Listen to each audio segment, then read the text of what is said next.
So, excuse me, not my first lecture today. Welcome to our first actual little lecture. I hope you watched the introductory video I posted on Friday.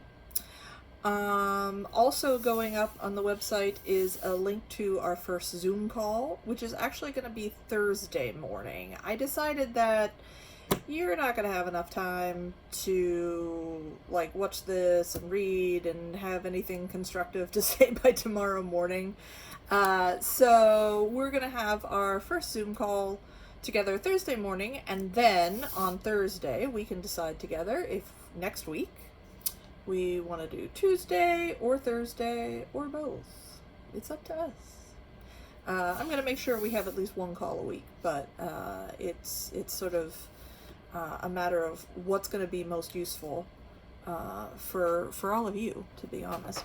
And I said I just felt like there wasn't going to be enough time for folks to have sort of watched this and done the reading and processed and maybe posted a little bit and so forth. So, but anyway, there's a link up for Thursday morning at 11:05 for the first Zoom call.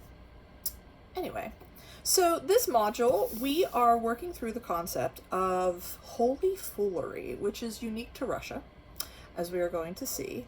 And this week kind of lays a foundation.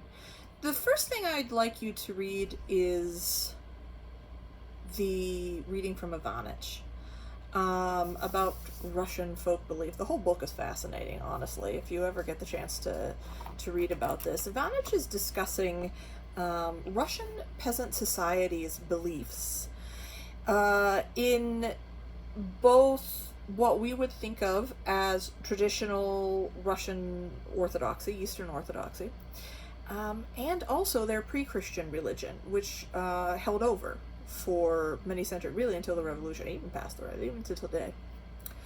If you took the Russian fairy tales course in the past, this was mentioned before, basic idea is that amongst the Slavs, the sort of center of power, of which was actually in the 900s in Kievan Rus, in what is now Ukraine. That was the sort of seat of government. The Slavs had a religion. It was polytheistic. Upper class Slavs, like the Prince Vladimir and his court, had sort of one set of deities. The vast majority of people, the peasants, they also had those deities, but they also had nature spirits that sort of figured more prominently in their day-to-day lives and practices. In 988, basically for political reasons, Vlad declares the Slavs Christian, declares that Rus, what will become Russia, is an Orthodox Christian nation. There is a loving and elaborate chronicle of why he chose Eastern Orthodoxy in what is called the Primary Chronicle, which is this very, very old account of Russian history. To be honest, he married a Byzantine princess and cemented an alliance with Byzantium in the south and, converted to their religion. Though the Primary Chronicle's account is that he sent representatives to all the world's great religions, and they were so bowled over with the beauty of the practice of orthodoxy that was they chose that. In any case, supposedly he threw the pagan idols, the statues of the Slavic deities, into the river and declared every Russian Christian in 988. Well, okay. Right? The actual process of converting the people of Russia to Eastern Orthodoxy took hundreds and hundreds of years. And there wasn't a written Russian language until Cyril and Methodius, later saints, developed an orthography and wrote it down. You had to have people go out and proselytize, right? You had to have people go from village to village and convert people. And even upon that conversion, what developed was the Russian term for this. You should know this term. It's Dvoeverie. It means double faith. And basically, all of these Russians who were introduced to to Orthodoxy, to Eastern Orthodoxy, were like, yeah, cool, that sounds great. Jesus. There was particularly strong cult surrounding Mary, the Mother of God. Emphasis being different too. If you're familiar at all with the Western Catholic Church, there's certainly a cult of Mary, but it's more the Virgin Mary. In the East, in Russia, there's this kind of more veneration of the aspect of her as being Mary, Mother of God, which, speaking of Dvoeverie, dovetailed beautifully with an already extant deity that they worshipped, Mokosh, damp Mother Earth. And so you can see that there is a kind of overlap there, and that's how this whole thing went. Basically, they were like, Jesus, Mary, love it. But we're also keeping the stuff from our old religion that still works for us. And so you would have people that very sincerely, and this went on into, like I said, up until the revolution, people who very sincerely confessed the Christian faith, went to church, had the Nikon in their house, prayed, etc., and also were like, I'm putting out porridge and salt for the house spirit, for the Dvoeverie. Better watch out, your neighbor will curse you, as you're going to read about. They believed in sorcerers and witches and magic, healing, and a variety of nature spirits that inhabited the realms around them, and also they were Orthodox Christians, and it was both. Even though, many people might say, oh, well, that's mutually exclusive. They didn't see it that way. And so understanding that basis for Russian folk, Russian peasant belief is important to understanding everything that's going to come next.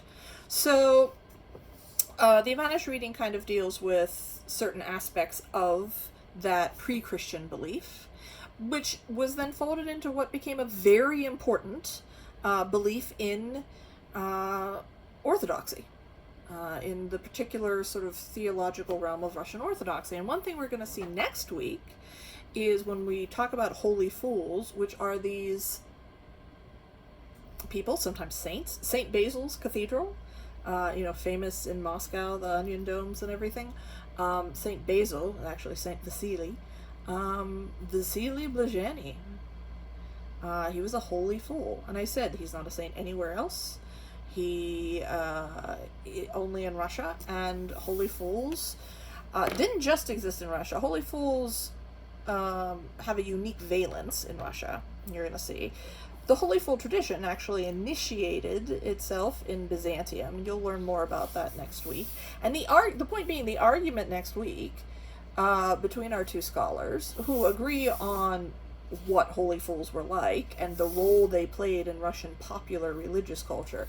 And here it's important to think about the difference between official religion and popular religion, so like what the church says and what people actually believe. And in this case, the church was sort of very ambivalent about holy fools. But on the other hand, everybody in Russia, not just peasants either, just up and down, everybody believed in holy fools and their divinity and their power. So, right, I mean, there's obviously a disjuncture there between popular religion and official religion, and so that's something to think about. But the argument next week is about the origin of Russian holy foolery. Did it come from Byzantium? Is it at its base an Eastern Orthodox practice with this particular Russianness when it's expressed, or is it at its base a pre-Christian pagan practice with this sort of just overlay of Christian description and terms? That's next week. But to think about that now is to sort of think about this Dvoeverie, this way in which the Russian people combined aspects of their pre-Christian spirituality with the relatively new Orthodox spirituality that they then adopted. The other thing, main reading this week is Andrei Sanyavsky, and he talks about, again, if you took fairy tales, you read these, though we're going to talk about these in a different context. Ivan the Fool. Within Russian folklore, within Russian fairy tales, there's this very popular characters. I mean, for simplicity's sake, we'll call it the Ivan the Fool type. We have Emilia, we have Ivan, we have, whatever. But now, fairy tales are completely secular. I mean, someone might occasionally mention God, but whatever. They're folk tales. They're by the people, they're for the people, they are all ages. Contrary to what we now believe about Russian fairy tales and fairy tales in general, being for children. And if you want to learn more about that, I mean, we can talk about it a little on Thursday morning, but, take the fairy tales class. But in general, so these fairy tales that you're going to read are ethnographic recordings from the 19th century. Ethnographers went to villages, collected folk tales. These are some, and then they've been translated. And these tales are about this character type, Ivan the Fool.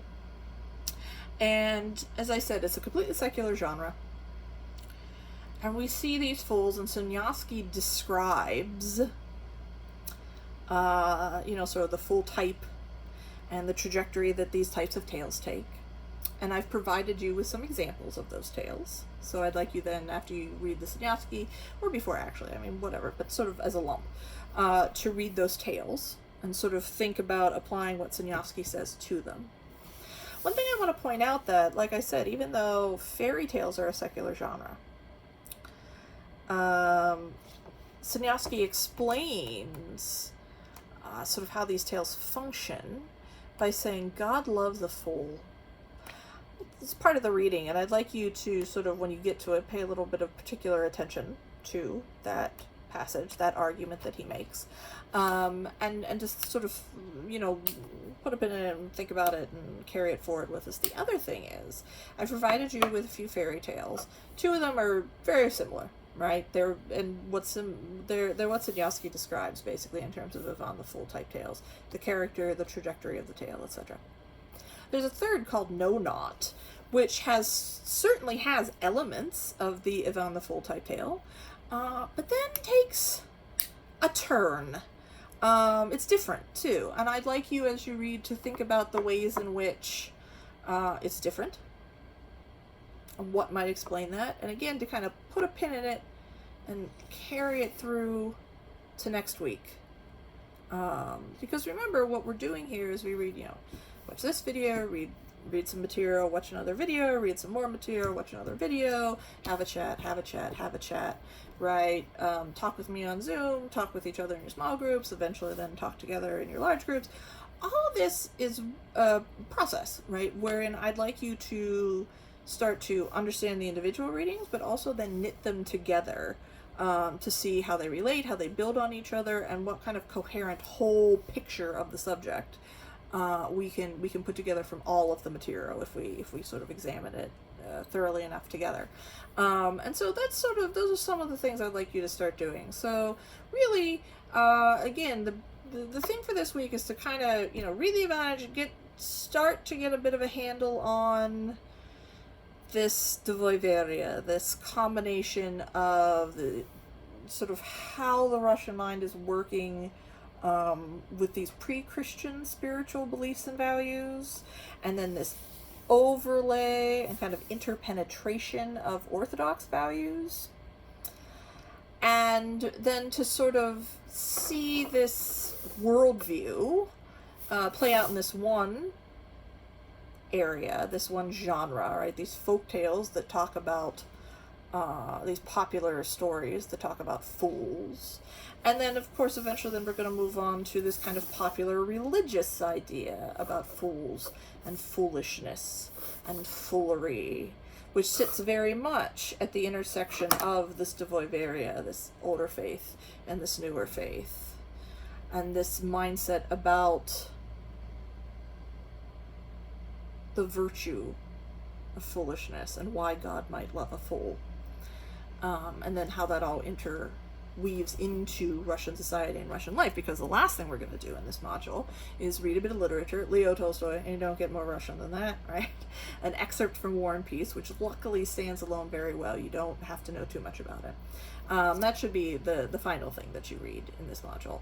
And because then that provides us with an example of how a writer, how an artist is, making Russian culture, right? Making an article of culture and using the full figure to express, we're going to talk about to express, right? But to express X, Y, and Z, right? In a way that he found, Tolstoy, the author, as a Russian, found very natural to do, and which he understood that his readers would also instantly understand the symbolism of foolishness and the holy fool, and the themes behind it, right? I mean, we can very well read this, at least for the first time, before we talk about it, before we think about it, we'll read this excerpt maybe if we don't share that context, and it is mystifying in a way, particularly the last part of it. Treat it like a little short story, right? The last part of the story, this kind of mystifying encounter between the main character and a fool. But it wouldn't have been mystifying to the reader, and it wasn't mystifying to Tolstoy, and he understood that. So there's this shared set of cultural and religious ideas that's being expressed in that work. And what we're hopefully going to get to is understanding those ideas. And so to start with, we will, as I said, read some scholars and some other little examples of Russian culture. The readings for next week, and I'll talk about these more in the video next week, but the one reading from next week contains some other folktales about, and sort of breaks down some folktales about holy fools, which, remember, as opposed to fairy tales, everybody knew that's just a story, that's made up. People believed in holy fools. Also, holy fools really existed. So there are actual people who are fools, who sort of live and function, and every town and village had one, and of course the larger the town and up to the city, you'd have more and more, and people really believed in their powers. But then the same ideas that drove that sincere belief emerged other places in culture, in fictional, just, for entertainment folklore, in elite literature, right? There's this, this sort of culture-wide phenomenon that finds expression in different fictional genres, but then also in actual religion, and sort of pinpointing the origins of that and the importance of that to Russian culture is basically what we're doing in this module. So that's the sort of gist of things, that's your trajectory of things, and your job now is to, all right, go and start reading the Ivanich and the Sanyasky and the tales, and you can start posting in your little groups. And some of your little groups don't, they focus on different things. They focus on something that's going to come up next week or the week after that, right? But that doesn't mean that if you want to use that space to talk about these readings, you can't. Or if you want to jump into the main discussion board, which kind of gives us options to talk about a variety of things from the entire module, you can do that too. A word about posting. I really, as I said in the introductory video, want this to be an ongoing conversation that is a quest for understanding. And I said that's why you must do it to pass, but it's only pass-fail. You don't have to worry about being accurate every time you post, because I don't want people to be afraid, like, oh, that's a dumb idea, what if I'm wrong, blah, blah, blah. Everyone's wrong at first, right? I mean, this is really how, ideally, academia works. You're presented with stuff, and you get some ideas, and some of them are good, and some of them are bad, and you work through it. Right? Okay, is this a good idea, or is it a bad idea? Do people agree with this? Do people not agree with this? How's this interpretation? Test it out, get feedback, work together to develop ideas, right? So that you're like, I was thinking this, and you're like, I was thinking something similar, but kind of this, but if we put them together, right? So I know everybody wants this technicality, like, how much do I have to post? The more the better. Think of it as earning points. But I don't want to set an exact number on the post, because, somebody could post 3 paragraphs in a single comment versus somebody that just, posts a few lines, and that's 2 posts, but it's clearly not the same, right? So when I'm thinking about assessment, what I'm looking for is that over the course of the next several weeks, you contributed significantly and fairly consistently in your group and within the entire class, that you just sort of, rode the conversation through the entire time. And I strongly suspect that you kind of understand what I'm going for, right? And it, it has to do too, therefore, with you not just posting like, yeah, great idea, I agree, like 100 times or something, right? Like I said, I suspect you get the gist. But if you want, some feedback or something at the end of this week of posting or sometime next week, you can always email me and be like, how am I doing or something. So, yeah. All right. Well, get to reading, and I will talk to everybody on Thursday morning.